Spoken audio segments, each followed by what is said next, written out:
مساء الفل. الأهلي وسيناريو كل موسم التحكيم والاحتواء. يجي حصل ماتش للزمالك حصل فيه أخطاء تحكيمية، سواء للزمالك بقى، على الزمالك في الغالب بياخدوا ماتشات فيها حاجة للزمالك، الزمالك استفاد بيها أو بيقولوا إن هم استفاد بيها. يعني ماتش مثلا بتاع محمد عادل ده، في بيلين محمد عواد ده مش بيلين، والناحية التانية زلفار أصل قال أصل رحنا أصل يخرب بالك جميدو والهري الإيه اللي شغال ده كله. طيب، الاهلي بيعمل إيه كل سنه كل موسم؟ كل ركز كده، كل موسم ده اللي بيحصل خلاص. الاهلي يسيب الصفحه بتاعته على الانترنت تقعد، والفيسبوك بتاعه يقعدوا يتكلموا ويهروا وينكتوا في الحكام وفي محمد عادل وفي حازم امام وفي اتحاد الكوره ولجنه الحكام وكل حاجه، والصحفيين بتوع الاهلي يقعدوا شغالين برضو يومين ثلاثه. بعديها راح نازل ببيان 18 17 15 بند كده، هو الطلبات اتحاد الكوره ما يردش عليه ولا يعمل اي حاجه من الحاجات دي كلها، والدوري يبدأ.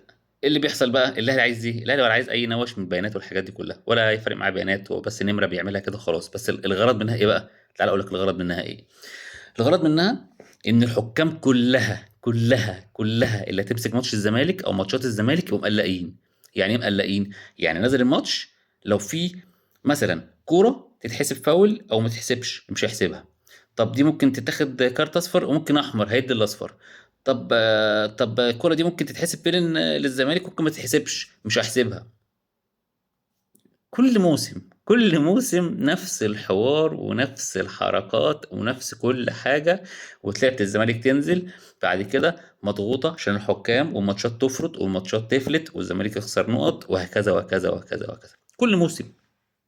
مع ان الموضوع ابسط من كده، احنا ما عندناش دكه عشان ننافس على الدوري. يعني الاهلي لو سابنا لوحدنا هنخسر والله ونتعادل. احنا ما عندناش دكه ومش هنقدر ننافس لحد كام جوله بتلعبوا كتير دول. الموضوع صعب الا لو احنا لمينا نفسنا في يناير.